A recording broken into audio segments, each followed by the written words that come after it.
Doutora, podemos dizer que a mente é um grande campo de batalhas? Tem como exercitar o nosso cérebro? Tem, de várias formas. Por exemplo, eu faço sempre as mesmas coisas do mesmo jeito todos os dias. Eu preciso estar sempre aprendendo coisas novas. Inclusive, pessoas que têm histórico de Alzheimer na família têm uma tendência genética de desenvolver demência muito forte. Então, à medida em que você exercita, aprende coisas novas, por exemplo, aprender um novo instrumento musical, aprender uma nova habilidade, um idioma, aprender. Sempre vou para o mesmo lugar pelo mesmo caminho, troca a rota, vai por outro caminho. Eu aprendi a trocar os aplicativos de lugar. Aprende. Toda semana. Pra não Trocar ficar os aquela coisa aplicativos de lugar. já sabe que aperta ali e vai aparecer isso. Aí eu falei, não, deixa eu mudar um pouco aqui para exercitar minha mente a entender que as coisas mudam periodicamente. O mundo muda. Tudo muda. Ter tempo de descanso. Então a gente costuma achar que a gente tem que ser produtivo o tempo inteiro. Só que uma hora pifa. Sabe? Não é uma máquina. O cérebro ele não consegue ficar antenado em tudo o tempo inteiro. Uma hora ele precisa, sabe, desativar de vez em quando. Então, o sujeito está o tempo todo ativo o tempo inteiro. O nível de estresse vai no pico. E a chance desse sujeito desenvolver um problema na terceira idade é muito grande. Então, se propor coisas novas, a vida está aí, pastor, para a gente viver, não é só para existir. Sabe? Então, uma coisa é eu existir. Eu estar simplesmente aqui, vivendo um dia após o outro, todos os dias iguais da mesma forma, fazendo com que os meus neurônios acostumem com os mesmos caminhos neurais e vá podando a minha capacidade do novo, sabe? Ou eu posso, de fato, viver. Apesar das dificuldades, apesar das limitações, eu posso viver, eu posso, de repente, parar para prestar atenção na simplicidade. Lá em casa, por exemplo, tem muitas árvores, né? Então, às vezes, tem uma borboleta que eu gosto de ficar olhando ela voando assim e acompanhando como que ela dança pelo vento. E a capacidade de se encantar com coisas pequenas exercita a parte mais lúdica do nosso cérebro. E é isso que vai te ensinar, por exemplo, a tomar decisões. É isso que vai te dar o ajustamento criativo, que a gente chama, que é você ver as situações por outro ângulo, que é você conseguir ter visões diferentes da mesma coisa.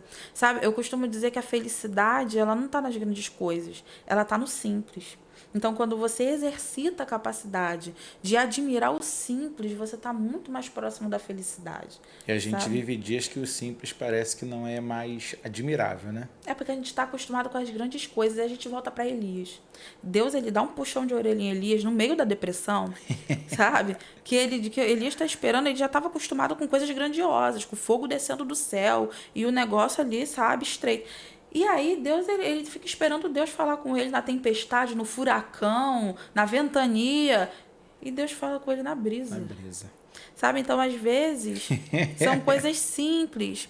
E é interessante que me fez lembrar de uma história, que eu gosto muito dela, onde um rei ele fez um campeonato de artes no império dele. Aí ele diz assim, eu quero que todos os artistas, pintores, façam uma tela falando sobre paz, sobre felicidade.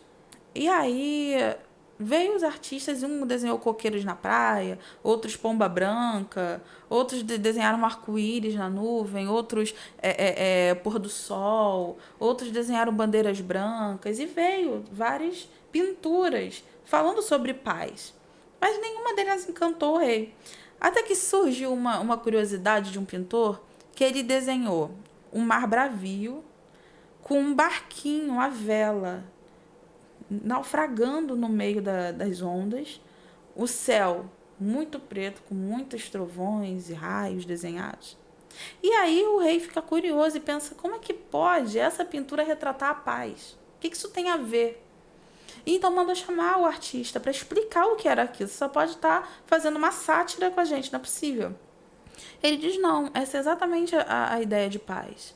Se você reparar aqui no canto da tela, tem um pequeno rochedo com uma fenda.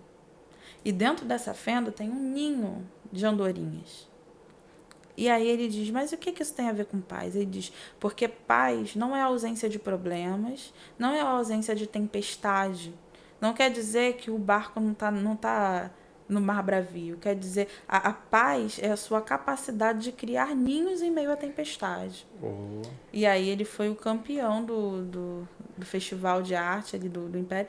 E aí o que a gente tira daí? Exatamente isso que eu trago hoje. Mesmo em meio às dificuldades, a gente não pode perder a capacidade, isso é exercitado, de olhar para o céu e conseguir identificar o belo naquilo que a gente está vendo, no detalhe, sabe? É conseguir abrir as nossas janelas de manhã e admirar o dia, apesar da dificuldade. É ver um passarinho cantando e conseguir admirar isso.